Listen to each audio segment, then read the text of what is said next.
নমস্কার, আমি বিজয়। আপনারা দেখছেন বিজয় থিয়েটার নিউজ। আজকে আমরা কিছু বিনোদনের আপডেট নিয়ে এসেছি।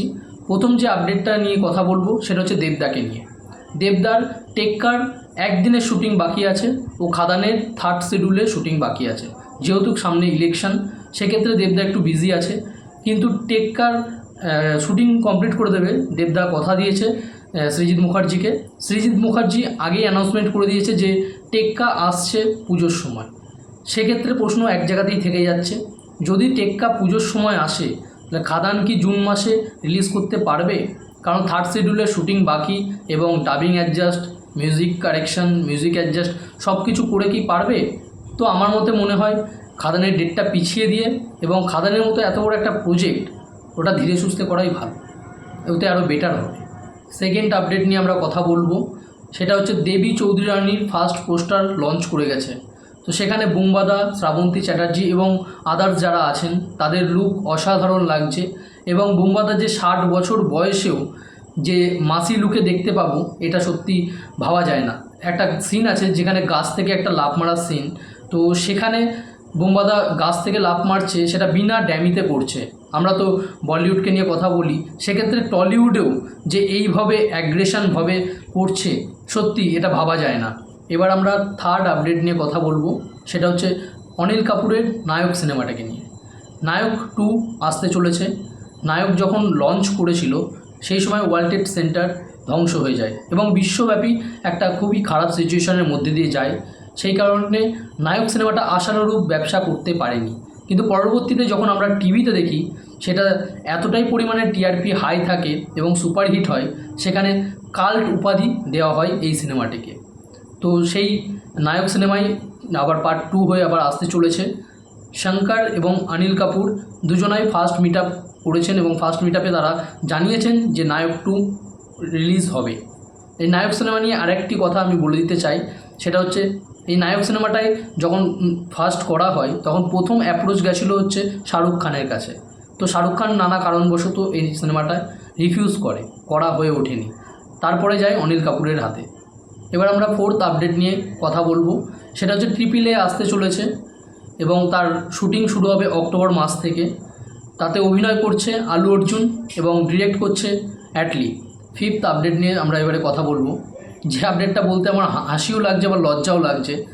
মাদাম তুসোতে বহুত বিখ্যাত মানুষের পুতুল আছে, সেখানে এবারে আমরা দেখতে পাবো সেটা হচ্ছে বরুণ ধাওয়ানের পুতুল। তো এটা একটা হাস্যকরী বিষয়, কারণ এমনও মহান ব্যক্তি আছেন যাদের পুতুল সেখানে নেই। তো সেখানে বরুণ ধাওয়ানের পুতুল, এটা অবশ্যই আপনারা আমাকে কমেন্ট করে জানাবেন যে আপনাদের এটা নিয়ে কী বিচার। আর এই বরুণ ধাওয়ানকে নিয়েই আমার পরবর্তী আপডেট, সেটা হচ্ছে 92 নিয়ে আমরা বহুদিন ধরে অপেক্ষা করছি যে কবে আসবে।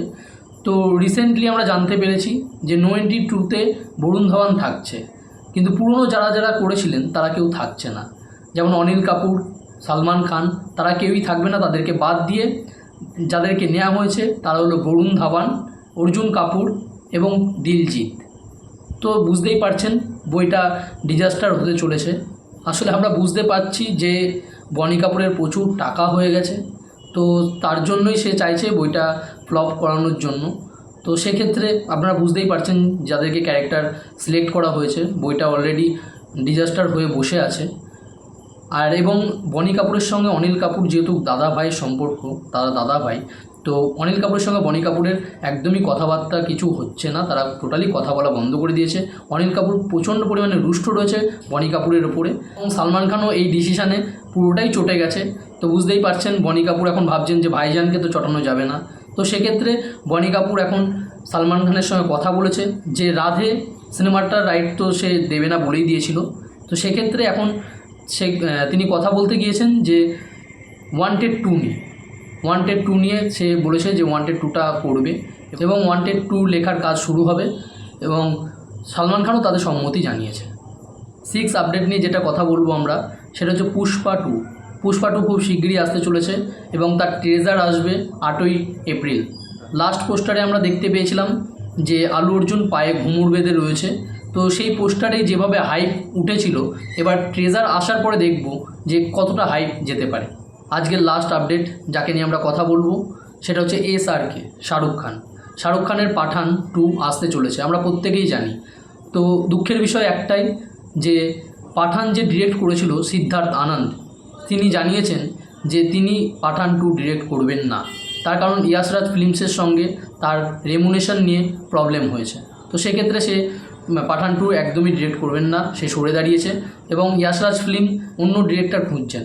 তো আমার ব্যক্তিগত মনে হয় যে এই উইনিং কম্বিনেশনটা ভাঙা একদমই উচিত নয়।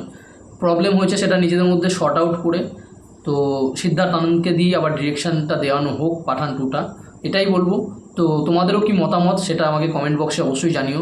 আর ভালো লাগলে অবশ্যই লাইক করো, কমেন্ট করো, সাবস্ক্রাইব করো। আবার দেখা হচ্ছে নেক্সট এপিসোডে।